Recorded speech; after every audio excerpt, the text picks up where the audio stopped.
Hey guys, welcome back. Warshack here, and we are still in reveal season, so there's a ton of new cards being announced and leaked every day. The Hearthstone's release stream, or I should say, yeah, to like kind of show off stream what Brian Kibler and one of the developers just finished up, and I pulled all the cards that they talked about, and so we're going to be reviewing those particular cards that were released today. Some of them a little underwhelming, some of them pretty powerful in my opinion.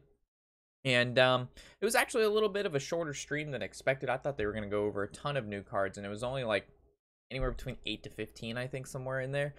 So we actually don't have that many cards to review, but the cards that we're going to be going over, and one of the cards especially, is really, really cool, and I'm looking forward to it. So, Auto Defense Matrix, 1 mana Paladin Secret. When one of your minions is attacked, give it Divine Shield, as we know. Noble Sacrifice procs around the same time. This would be 2 when one of your minions is attacked. Noble Sacrifice is just basically when you attack in general. So we're going to have to play around, Paladin Secrets a little bit more than what we'd normally do, but you can still kind of feel if it's Noble Sac if you attack them directly. A Divine Shield is normally worth 1 mana, so this isn't really like anything super special. It's kind of annoying, if anything. Like, let's say they have a taunt minion in the way, and then you go to attack the taunt minion, right? And it's going to get Divine Shield, and your minion's probably going to die, depending on, like, the attack and defense of the minion attacking and defending. So it's not, like, a bad secret. It's one of the better ones, in my opinion. But it's not, like, it's not going to make or break a Paladin deck by any means. But definitely a cool name, cool artwork. Not a bad secret by any means. Next card we're going to take a look at is... It's going to be a Quest Priest card. It's going to be a 2 mana 2/1 mech Death Rattle. Draw a Death Rattle minion from your deck. So when this dies, you get another Death Rattle minion. As we know, Loot Hoarder and Blood Mage is kind of like the 2 Death Rattles, early game Death Rattles you'd play in your Quest Priest to kind of get the ball rolling with drawing cards and completing the quest as soon as possible. But as we know, this set has been filled with mechs, and also being able to draw a specific minion with Death Rattle out of your deck allows you to complete the quest even faster. And what I've been noticing is Quest Priest, really, if they get the decent starting hand, they're completing their quest by turn 6 to 8, most of the time anyway, between, Shadow Visions and the Twilight Call in general. The fact that they play so many early game Death Rattle minions, plus some late game ones too, like with Bone Drake and whatnot. So I think this might actually just be a better card to replace Loot Hoarder with. Because I know in the late game, when you're heading to Fatigue, Loot Hoarder will draw you cards that you necessarily don't want to draw. But this guy's going to pull minions. But if your deck doesn't have any more minions and it's basically just filled with spells, you're not really drawing cards, and it still counts towards the Death Rattles. That's not actually getting you closer to Fatigue, right? Yeah. I mean, he's just a reverse engineered Loot Hoarder that just pulls minions. Specifically, obviously crafted for the Quest Priest, and to keep that in mind. It also could be like a,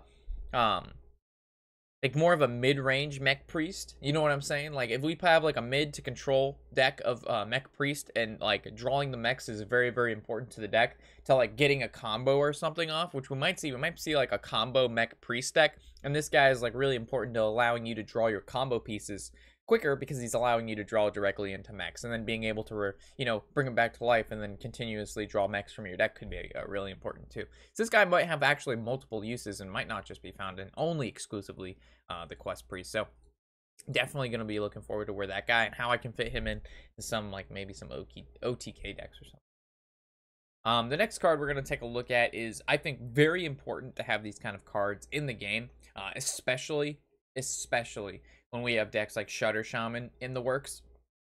So this is basically the new Warlock Dirty Rat, because it's a Warlock only card, so it can only be played in Warlock. I wish, they would print cards like this, either for every class or for, a neutral card that every class could be able to benefit from abilities like this. But it says each player transform a random minion in their hand into a demon.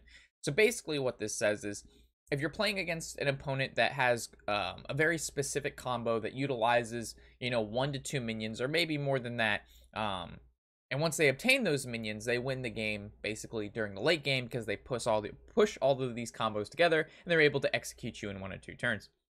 So you can kind of hold on to a Demonic Project, maybe have 2 of them in your hand, and then from there, when you go into the late game, when your opponent most likely has, a Grumble in their hand, a Shudder Shaman, let's say like an Alex Straza, if you're playing against a Druid, maybe a Hadronox, you're able to use this card and then possibly transform one of those combo pieces into a demon that doesn't really help your opponent too much. It just kind of shuts down their combo. And cards like this that are able to disrupt your opponent's hands in ways that they can't really, like a normal deck, getting rid of one minion in your hand, not the end of the world, right? Like, it's not crazy. But when you're playing a deck like Shudder and they, your opponent transforms your Shudder, if you're the one playing Shudder, which if you are, you should definitely get wrecked by this card because, you're kind of a loser for playing the deck, but that's besides the point. It's going to transform into a minion that's probably not going to be that great. If it is even that great, your deck is ruined because they got rid of one card in it. Granted, there have been cool decks in the past that did only run 1 to 2 minions, and they're able to do explosive turns to kill you like Malagos Rogue, but that deck actually took skill. So good to see those cards back in the game. Cards like Dirty Rat and cards like this definitely deserve a spot in the meta as long as there's decks like Shudder Shaman. So the next card we're going to take a look at is definitely a card that I'm liking a lot more than the current Warrior Death Knight. It's still not on par with the amount of control that I'm looking for, but it's still pretty thick. So we got the new warrior hero. It's Dr. Boom, Mad Genius. Let me lay it out for you. So his battle cry is, for the rest of the game, your mechs have rush. Really, really good. When they go on the board, they're going to be able to trade immediately, allowing you to generate board control. You're going to get 7 armor for playing this guy instead of the normal 5, which is a substantial amount of armor if you're using Shield Slam and stuff like that. He's an odd costing card, so you can actually, of course, play him in Odd Warrior until you get him. But most of the time, I think he's actually just going to be played in just a normal, non-odd or even deck, obviously. And his hero power is what I like the most, and it's basically one of these 6, and once you use it, it's going to randomly change to another one, and then it could possibly change. So you won't get 2 of the same ones, of the same hero powers back to back. But you could, like, switch to one. Like, let's say you get this first one, right, on the top left. It goes to the second one, and then it could go back to the first one. But you'll never get the same one back to back. And each one of these has its own kind of little flavor. One of them gives you 7 armor. One of them allows you to discover a mech. Another one summons some boom bots. Another one does 3 damage. Another one does 1 damage to everything on your opponent's side of the board. So there's quite a variety in these hero powers. And what I don't really like the most is I wish it wasn't so random. You know what I'm saying? Like, if you're playing against an aggro deck and you get the 7 armor one every other time, that's so fucking good. I mean, that's just amazing to get 2 mana, gain 7 armor. If you're playing against an aggro deck and you don't get that, you're going to be like, why can't I ever get the, gain 7 armor? So I wish this is more like, you get to, like, discover one of 2. You know what I mean? Like hero power, and you have 6 choices, and it lets you discover, you have a choice between one or the other. You know what I mean? So it, like, adds it so you get a little variety in there. You pick the one best for the situation at hand, and it's not as random, so you don't feel as bad if you don't get the exact one you want, because most of the time, over the course of 3 turns, you should be able to at least get one of the ones that you're looking for based on there's 6 of these and allow you to discover 2 of them. So, like, I think there's a way that they could have made it random, but it would have been a little bit more, like, coordinated, less RNG random, because there's, like, heavy RNG, which is kind of like what this is, and then there's, like, less RNG, but there's still some in there, because RNG is what makes the game fun, right? Like, randomly generating some card sometimes, or doing something funky where you summon a crazy thing you would have never summoned before, and then winning with that.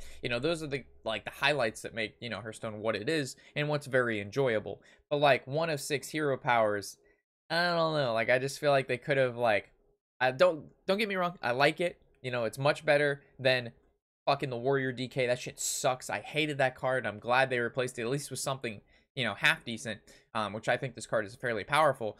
But I wish they would have, like, toned down, just the random actual hero power aspect and made it a little bit more like you can kind of pick depending on the situation, like I said, and show your skill as a player instead of just what's given to you. But anyway, really cool card. Super excited to play with it. Definitely going to be one of the first decks I test out. It's going to be the Rush Mech Warrior, 100%. Faithful Lumai. It's one of the cute cards of the set. 1 mana, 1/1 battle cry. Give a friendly mech 1/1. So it's basically a 1 mana 2/2. It's not bad. Obviously going to be played in any early game mech deck. It's going to be played in any mid-range mech deck. Probably not found in the control mech decks. But, you know, definitely not a bad card as a whole to play in like an aggro or an early game mech deck. Don't want to say too much about it. You know, it's just basically a 1 mana 2/2. If you have a mech down, you get the +1/+1. But what makes it not exactly a 1 mana 2/2 is because when you play it on turn 1, you're not going to be able to buff something. So you're playing this card more so after you have something on the board, which means it's not really a turn 1 play unless you have a 1 mana mech that you're bringing out, and then you're going to buff it with the +1/+1. The Paladin Legendary spell, we got Khadgar's Kingar's, hopefully I said that right. Kingar's Endless Army. Resurrect 3 friendly mechs resurrect 3 friendly mechs. They keep any magnetic upgrades. Kind of reminds me of the old Murloc card. You know, that resurrect anything can happen. You know, the 10 mana resurrect all the Murlocs, or resurrect, you know, all the Murlocs that died on your side of the board this game. So when it says keep any magnetic upgrades, so when you upgrade your mechs with magnetic, which means if you have 2 mechs next to each other and you play one, they have magnetic, they'll conjoin together. You're actually going to keep the big mech instead of having 2 of the littler mechs, which means like you get decently an explosive turn off this, especially if you run that new legendary mech that has like the rust, charge, divine shield, because when you're going to combine that with something, it's going to be fairly decent. I'm assuming you're going to play another decent sized mech, whether it be 5/5 or bigger. So basically for 7 mana, you're going to be summoning like a 15/15 in stats or higher. It's going to have rush, some of it's going to have lifesteal, divine shield, and taunt. So not bad at all. Definitely going to be played in a mid-range. It would probably be 2 different kinds of mech Paladin decks out. There'll probably be an aggressive one that runs like a splash of mechs. There'll probably be like a mid-range mech that's like, you know, 70-80% mech. And then there'll be probably some sort of control combo-based mech that kills you over 2 turns, I'm assuming. Something like that. And the last 2 will be running this card right here. So definitely some cool stuff going there. Definitely going to be playing with this card and seeing if how much damage I can pull off with the Endless Army. The next card we're going to talk about is a card that I think is crazy good. A 2 mana 3/2 Battle Cry. Shuffle 3 copies of a friendly minion into your deck. So for stat wise, this card is just good. 2 mana 3/2 and a rogue, solid card as is. But it's Battle Cry. Card is thick. Shuffle 3 copies of a friendly minion. So whether you want to summon Elven Minstrel to draw some extra cards, whether you want to, you know, the card that I'm thinking of is the Spoder. You know, the Fedori Strider. I know I fucked that up so hard, but you know what I'm talking about. The 4 mana 4/4, shuffle 4 or shuffle 3 4/4 spiders in your deck. When you draw them, you know, they go on the board. So if you know, make 3 more spiders, especially let's say for example if you have Valera already out and you go have the 4/4 out and you go lab recruiter, and then you make 6 copies of the spider and you put them in your deck, and then every time you play a spider you get the extra spider because of Valera. So you basically just put 12 spiders in your deck, which is 36 4/4s that are gonna come out. I mean, that just sounds so dumb, but it can happen. Another way you could do this, they mentioned it on the stream earlier, was basically you play the new legendary Warlock spell, which draws your entire deck, and then from there you play a card, and then you lab recruiter 3 copies of whatever that card is into your deck, and then it's 100% chance to draw that card because you only have 3 cards left in your deck.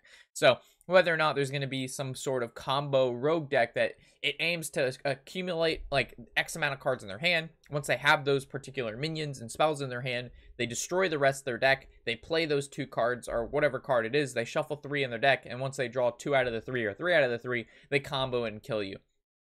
So I'm not sure how this will play out because it copies of a friendly minion, and like if you were to play Malagos, obviously it's 9 mana, so that's a hefty price to pay. So I'm not sure which card this is going to be shuffling 3 of into your deck after you've destroyed it for a kind of combo. But the guy, one of the developers, mentioned something like that. So there's obviously going to be a possible meme deck, maybe even a serious deck that revolves around that particular combo. Next card we're going to look at is the 5 mana 4/6 Reckless Experimenter. Off the bat, I was not too excited to see this card. It did not give me the like it doesn't seem that great. Death Rattle minions you play cost 3 less but die at the end of the turn. So you mentioned like Carnivorous Cube, but besides that, I mean, you're gonna need to play this. It's gonna need to live. Then you're gonna need to have a minion to Carnivorous Cube. and then you're going to have to play the Carnivorous Cube, and then all you've done is just pop Carnivorous Cube to make 2 of the same minions. So not only did this take like 2 to 3 turns, you actually had to play this card in your deck, and the other card had to live along with this card. Like, that's just so not going to happen that often that I would play that just to get an extra card that Carnivorous Cube is going to be able to summon. Like, why? Why? So unless there's like a card that has Death Rattle that your opponent is never going to want to kill, Java, no, it is not time to update. I just don't see where this card really comes in at all. Like, it just seems like another, what are they called? There was that Reckless Coffer guy. I don't know, Spiteful Coffer, I don't know. He's like the 6 mana, you know, 6/5, and everybody's like, oh, he's going to be in Big Priest. He's going to be so good. And the card, I don't think I've ever played him at all. At all. 0. Uh-oh. I think I missed out on a card, but we'll go back to it later.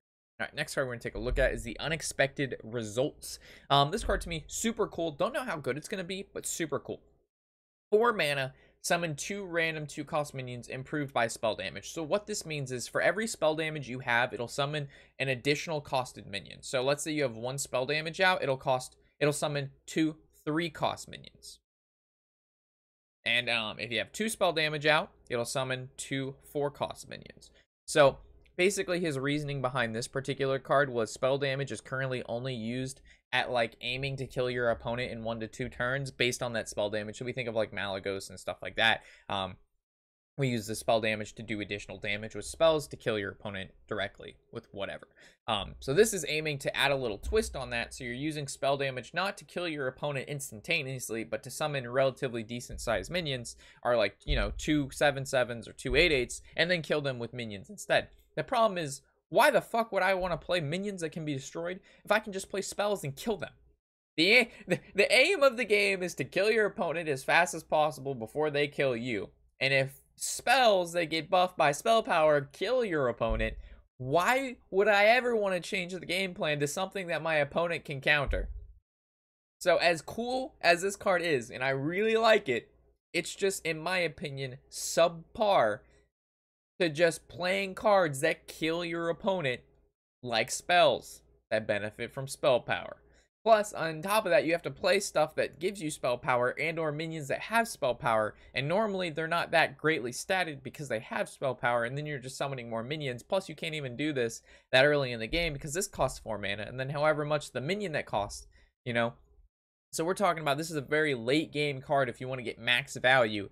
But it is not terribly bad because a 4 mana summon random 2-cost minions, you know, you could either high roll from this card or low roll, because you're basically, for 4 mana, that's split off into 2 mana minions anyway. So it's not bad on its own, but I can't see why you would go for the minion route with the mage when the mage already has so many great spells to just deal direct damage with, if you know what I'm saying. Like, you're just running a subpar game plan, which is fine in some, you know, it makes for a cool deck, cool highlights, you know, a cool deck building mentality, but like, is it a competitive card? I don't think so. I do not think so. The Omega Agent. This is the card I think I messed up on, so there'll be a slight cut here until I find it. Here it is. The Omega Agent, a 5 mana 4/5 battle cry. If you have 10 mana crystals, summon 2 copies of this minion. So if you have, like it says, 10 mana, you basically make 3 of these, which is a 12/15, 5 mana. It benefits off of hand buffs. Brian Kibler asked that, so yes, if you manage to buff this in your hand, it performs exactly like Serenite and things of that nature, like Doppelgangster. It's not the best card to play on 5 mana, but, you know, I like the ability to either play it in the early game if you need to, just as a minion, because if you're playing against aggro, a 4/5 can kill 2 minions, no problem. And if you're playing against a control deck in the late game, you can kind of hold off, make them waste like a Twisting Nether, Flame Strike, Blizzard, stuff like that. So, not terribly bad. I'm not sure where it fits in the Warlock class at the moment, because currently it's not a demon, so it doesn't combo well with Gul'dan. And it's not going to be found in Cube or anything like that. And then Control Lock as is, the deck is, like, you already have plenty of late game. You have Void Daddies, and you have Gul'dan, sometimes even Lich King. And you don't need anything more than that. Like, why would you play this card? So there has to be some sort of new Warlock deck, in my opinion, that can, like, this is basically for when Gul'dan rotates out, right? But I think this and Gul'dan are all rotating out at the same time. No.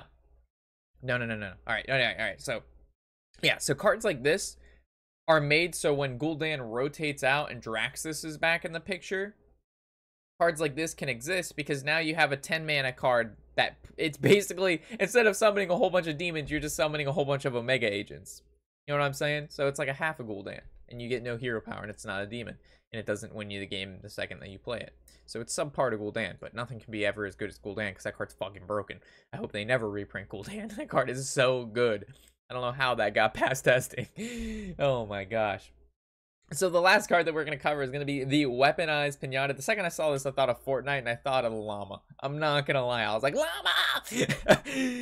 So the 4-mana 4/3 Mech Death Rattle. Add a random legendary minion to your hand. So we got some big swingers there.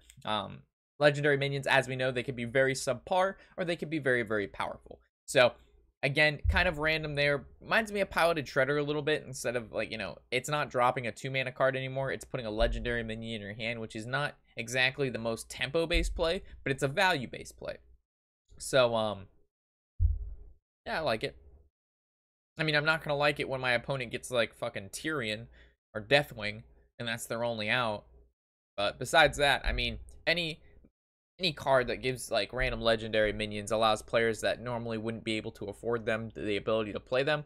Plus, you know, it makes you a little think about your turn, because like they mentioned in the stream, if you get like Fungal Lord or whatever, the one that allows you to generate multiple minions after playing them and stuff like that, you know, the Dark Fisher, just cards that aren't necessarily that good, but you can play them in a way that makes them more powerful than what they normally would be, and being able to find those combos within your deck that normally wouldn't be there adds another level to the game that doesn't currently exist that often. So cards like this I don't think are that bad for the game at all. Plus the stats are there, has a ton of value built into it. I honestly don't think it's that bad of a card at all. Whether it sees a ton of play, not sure. If there's any mid-range or a mid to late game mech, I can see this in like a Control Warrior. I'm not going to lie. Because you get the 4-mana 4/3. It's probably going to trade into something or soak a spell. And then you're going to get another legendary to follow up that. And, you know, not all legendaries are the best, but most legendaries are half decent, kind of, maybe sometimes. And they'll be able to kill at least one more minion or soak another spell, going 2 for 3, therefore being the control deck they need to be.